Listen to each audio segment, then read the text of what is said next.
Okay, I'm back. Hopefully that went through. All right, so this is the finishing touches. Some final details, if you will.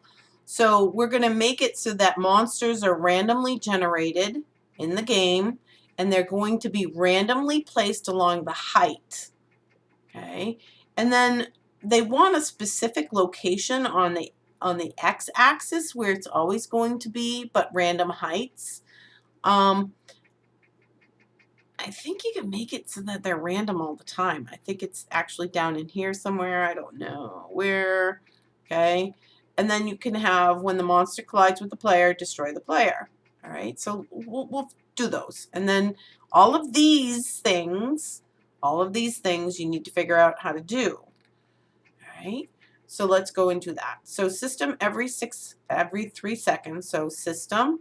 And I'm going to do there we go, and not that. What am I looking for? There we go. X. And then I want it to be every 3 seconds, done.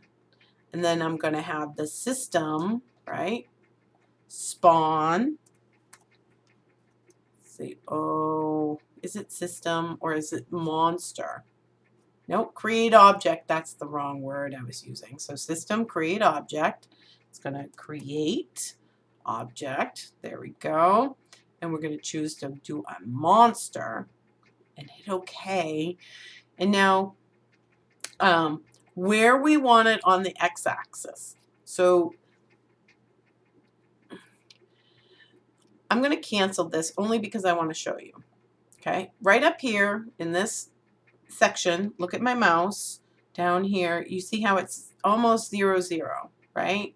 -0 and -5. This is the y-axis. If I could hold my mouse in the exact same spot, I'm doing pretty good. That's the y, and then this is the x. Okay, this is the x. You see how that right there? The x is only changing. All right, so they have parameters. This is called layout width, and this is called layout height. And if I want it to randomly appear along anywhere in the world, I would do random layout width and random layout height. Now remember, here they want us to have it spawn in a very specific spot. So we don't have a clue what our layout is. We don't remember, right? But we can use it. We can get it. This is its property's name, and then we can add numbers to it. And then the y would be fully random. Now, what's wrong with that? If we do that, so we have system, and then we do the create object, right? And we want to do it with the monster, hit OK. X, they want us to do layout height, right? And I can hit tab, and then I do the plus symbol 100. And then I tab down and I do random layout width. Oops, oops, oops, oops. I got them backwards, didn't I? Right? So height here, this is supposed to be width, right? And, oh, let me hit the tab so it likes it. It's not going to like it. Ah, phooey. Hold on. Ah. Layout width. Tab. There we go. And then plus 100. And then layout, random layout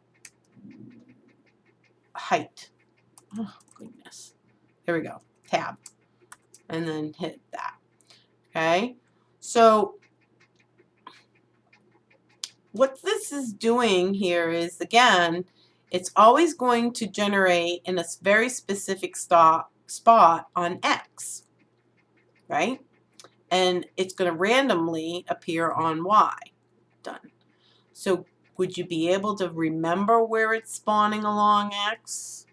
Generally, eventually you could, right? And then just sit there and wait for them to all show up and shoot them all dead, right? So let's make this a little more challenging, and instead of being random just for the height, we're going to make it random for the whole thing. So we're going to take out that 100, and we're going to put a parenthesis. We're going to go to home, and we're going to end and type in that in there, and there we go. Right? Do you see that? Now that is a much more challenging environment. Then we're going to now do when the monster collides, right? So collides with another object. Oh, wrong one. There we go. Next. And player, there we go. Hit OK. Done. And then player dead. Player destroy. There. Next. And there we go. We got a finished game. Okay? I'll be back. There's more.